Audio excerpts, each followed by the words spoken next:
Hello বন্ধুরা, রোজকের মতন একটা রান্নার ভিডিও নিয়ে চলে আসলাম। তেল কই দেখো, এই মাছটাকে আমি কীভাবে রান্না করেছি। একটা পেস্ট বানিয়ে নিয়েছি, জিরে, কালো জিরে, শুকনো লঙ্কা, কাঁচা লঙ্কা।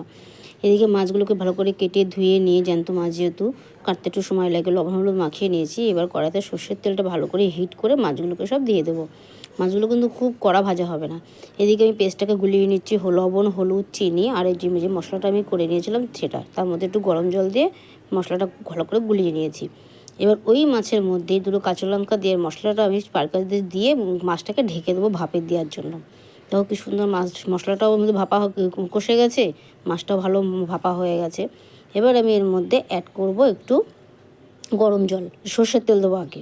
সর্ষের তেল দেওয়ার পরে একটু কিছুক্ষণ পরে দেবো একটু গরম জল দিয়ে, আবার আমি কিছুক্ষণের জন্য ভাপে দিয়ে দেবো গ্যাস সিম করে ভাপে দেওয়ার পরে মাছটাকে আমি এইভাবে রান্নাটাকে আমি কমপ্লিট করব। আবার আমি কিছুক্ষণের জন্য যতক্ষণ পরিবেশন রান্না করবো ঢেকে দেবো। মাছ থেকে কি সুন্দর তেল ছেড়ে দিয়েছে, ঠিক আছে, উপর থেকে। এবার গরম গরম ভাতের সাথে সার্ভ করো, দারুণ খেতে। আর বন্ধনা ইউটিউব চ্যানেল আছে, অবশ্যই